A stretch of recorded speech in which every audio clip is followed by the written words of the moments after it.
Hello, everybody. How are you today? I hope you're doing all right, and I am too. I certainly want to thank you for being with me again on today. Your presence is always appreciated, and I would like to welcome you to another episode of TJ's Topics. Certainly glad to see you, and of course, you know who I am. I am TJ, and it's always a pleasure to be with you. Now, today I want to come on to have a little short discussion on a topic, as I always do, and I had something else in mind at first, but I decided later on that it was something else that came to me, by the way, and so I think I'd like to deal with that instead because oftentimes whenever we do have company at our house, and some of you may have company a little more often than others, and some of us don't have company at all. But for those who do, typically you allow your visitors to sit in the living room with you, and that's the gathering room. They call it. Some of us call it the front room, or or whatever, and some people call it the great room, like on floor plans and stuff. When they're getting ready to build houses, it's known as the great room. But it's the living room. It's where we keep our company and we entertain our guests. Then, of course, you have your kitchen and your bath and so forth. But today I would like to talk about the most sacred room in your house. That's what I want to discuss for a few minutes. The most sacred room in your house. And what would the most sacred room in your house be? Like I said, everybody sits around in the living room and stuff, chit-chatting and everything. You got your dining room where you gather around the table and eat your meals, your kitchen where the food is prepared, and you have your den. Some people have dens in their homes. But to me, the most sacred room in your house is none other than the bedroom. Now, of course, the bedroom is mainly where people sleep. You know, that's where the bed is. That's where your nightstand is, your dresser, your mirror, your chest. You have a TV sitting on top of your chest. You lay down and watch TV at night for a little while till you fall asleep. And of course, right off from your bedroom, you have your closet where you keep all your clothes and shoes and whatnot. So why would the bedroom be considered the most sacred room in the house? Well, it's something that I've been thinking about for a while. And, you know, think about this. It's in the bedroom where a lot of things happen. Think about it now. I mean, couples, they, especially if they're young and, they just got married or whatever and starting out, they want to start a family, and I don't have to go into much detail about anything. Y'all know what goes on in the bedroom. But it's in the bedroom where new life begins. Babies are conceived and stuff like that. And so anytime you have a new life taking shape, that's sacred. A precious, innocent baby that's about to come into the world from his parents, his mother and father. That is very precious. And so it's sacred. So that's one reason why I consider the bedroom to be the most sacred room in the house. And the second reason why I consider the bedroom to be the most sacred room in the house is because when we fall asleep at night, most of the time we have dreams. We see things in our dreams. And sometimes our dreams depict certain aspects of our lives, whether it be past, present, or future. And depending on the circumstances in which we find ourselves at that particular moment, sometimes those dreams can be geared toward whatever it is we're dealing with. And perhaps we can even find answers to some of life's biggest challenges and some of our biggest problems in our dreams. We may find solutions to things. We may be led into a new direction by way of our dreams.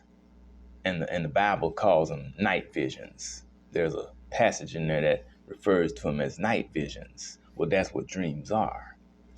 Because when we go to sleep at night, when we close our eyes, basically we are dead to this world. We are totally unconscious to anything that's going on around us. We don't know what is happening because we're laying there and we are stiff. We're not moving. We don't hear anything. We don't see anything, and we may not even feel anything.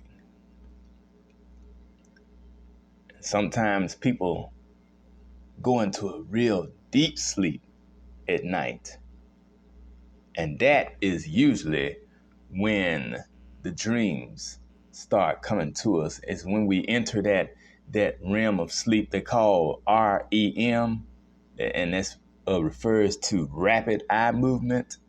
And when our eyes are closed and these dream segments begin, that's when our eyes are following all of what is happening in our dreams, and all sorts of things happen. Sometimes we may find ourselves being chased by something or somebody, or we may find ourselves falling.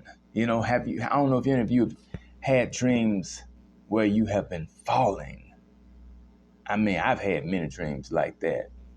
And it's been said that when we experience dreams like that, when as we see ourselves falling, somehow our spirits or part of us leaves our body when we sleep at night and travels throughout the universe. Well, you know what? I believe that because there have been many occasions when I have slept at night, and when I awakened the next morning or sometime during the night, it seemed as if I had been somewhere. And I knew I hadn't, but I just felt sort of tired and exhausted. Like I've been out ripping and running all night long. Like somebody going to a club or going to a juke joint or hopping around trying to sneak into these old sleazy motels or whatever, people do late at night, because, it's all kind of things that go on in the midnight hour. That song by Wilson Pickett, I'm going to wait till the midnight hour. Well, there's all kind of stuff that goes on during the midnight hour and in the wee hours of the morning. And that is when we start to see all kinds of things, and then they say that the darkest part of the night is usually right before day, right before the sun rises. That's usually when we begin to see these things. All of these night visions come before us. They appear right in front. And we get these messages in our sleep.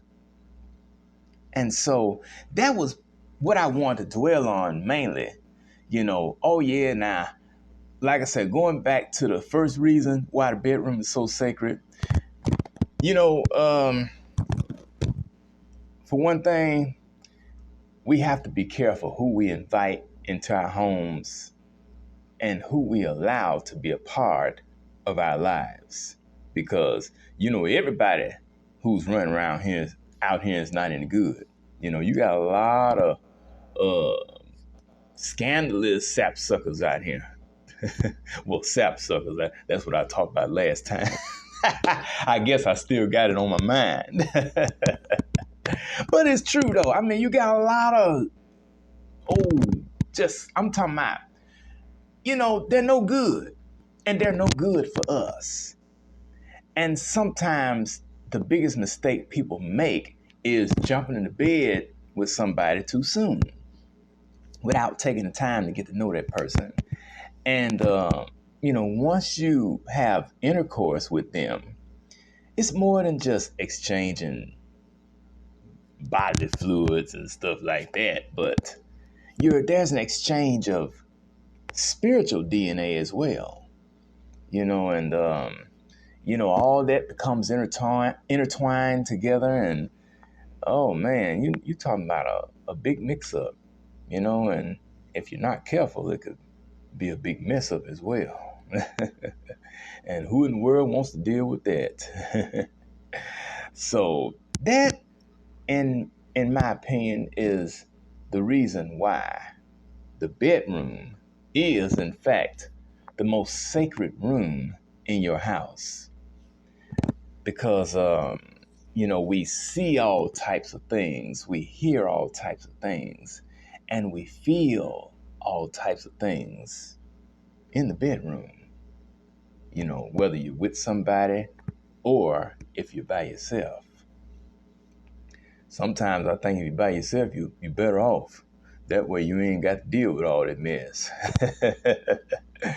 But if and when we invite people into our bedrooms, or into our homes, period, and into our lives, then it behooves us to be mindful of what type of people they are, what kind of mindset they have, what kind of heart and soul that they have, what their spirit entails, and it doesn't hurt to know a little bit about their background too, making sure that they're not a criminal, somebody wants to rob you or something, that they're not a drug addict or anything like that, just got out of jail or, or anything of that capacity.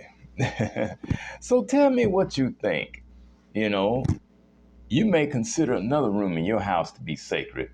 You may consider the toilet to be the most sacred. Or you may consider an office space in your home to be sacred, whatever. Just tell me what you think. And I look forward to hearing from you. So that's about all I want to say about that. And I certainly do appreciate your time. Thank you so much for tuning in to me today on this episode of TJ's Topics. I really do appreciate it. And I look forward to seeing you again on the next time when we'll have another good discussion. And there's no telling what we'll talk about next time. So stay tuned, okay? Be sure to like, comment, and subscribe, and share it with your friends or whoever you wish. And I will be grateful for that as well. This is Taryn Jerome Harris, reminding you that every round, it goes higher and higher. And I believe it will continue to go higher and higher as long as we live. And even after we're gone, the generation that comes after us, their round is going to go higher and higher too. Okay, thank you again. And I look forward to seeing you on the next go round for another episode of TJ's Topics. I'll talk to you later. Bye-bye.